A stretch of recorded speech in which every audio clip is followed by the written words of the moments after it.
Bonjour à tous. Alors, voilà, on est, encore confinés et pour un petit bout de temps et je me dis que, voilà, en tant qu'intervenante en discipline positive, j'accompagne des tas de parents. J'ai accompagné déjà des milliers de parents à travers mes conférences, à travers des ateliers que j'ai animés, à travers, mon blog, La famille positive et du coup, je me suis dit qu'une façon de contribuer à cette situation assez inédite, qui peut peut-être pousser à bout certains parents, hein, on est tous humains et ça peut devenir très, très vite compliqué. Et bien, je me suis dit que j'allais vous proposer régulièrement, peut-être tous les jours ou voilà, dès qu'il y a quelque chose, des trucs, des astuces, des choses que vous pouvez mettre en place. Donc là, ça, c'est la deuxième vidéo que je publie. Et voilà, c'est ma façon de contribuer et de vous accompagner dans ces moments-là qui ne sont pas forcément très drôles.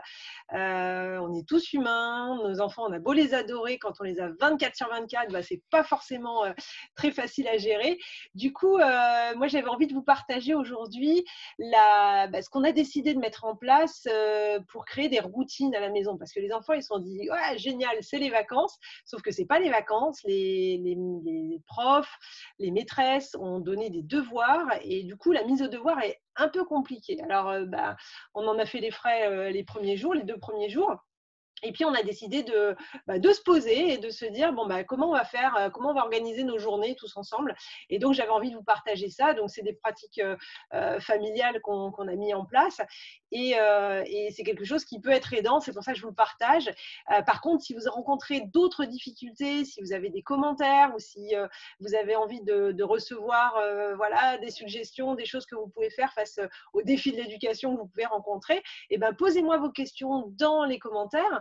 Et puis, peut-être que je referai une vidéo où je vous apporterai voilà, des conseils ou des suggestions à mettre en place.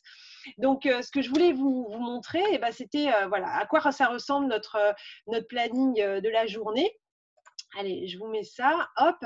Voilà, en fait, on a dit le programme de la journée, sachant qu'on a des séances de travail et que les maîtresses, elles nous ont dit il fallait 3/4 d'heure de travail hein, pour mon fils qui a 8 ans, 3/4 d'heure de travail, une demi-heure de récré ou de temps libre, et puis encore 3/4 d'heure, donc ça le matin et l'après-midi.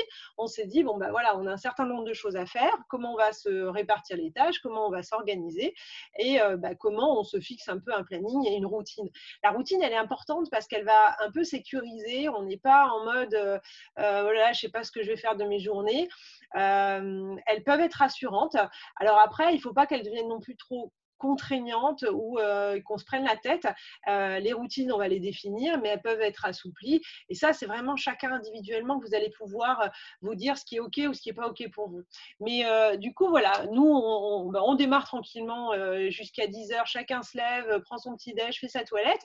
Et puis, voilà, on commence avec des séances de travail, et puis un temps libre, et puis encore une séance de travail. La préparation des repas, on s'est dit aussi que cette situation, c'était l'occasion pour que les enfants apprennent à faire 2, 3 choses. Et du coup, à cuisiner ensemble, ça, c'était plus drôle que de le faire tout seul. Donc, on s'est dit qu'on allait préparer les repas ensemble.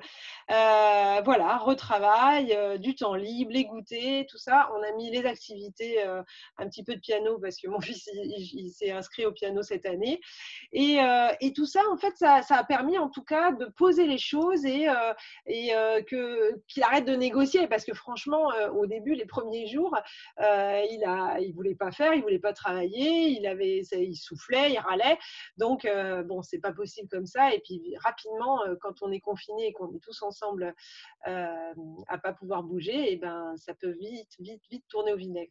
Donc voilà, ça c'était une première astuce. J'en ai plein des astuces comme ça et je vais vous les amener au fur et à mesure, voilà, à travers notre expérience, mais à travers aussi les questions que vous pourrez me poser. Si vous voulez en savoir un petit peu plus, donc moi voilà, j'interviens en discipline positive. Première chose que vous pouvez faire, c'est télécharger mon e-book. Et donc, je vous mets le lien dans la description ou dans les commentaires. Et puis, vous allez pouvoir le télécharger. Déjà, il y a plein de ressources, plein de choses dedans que vous pourrez mettre en place. Voilà, j'espère que ça sera aidant.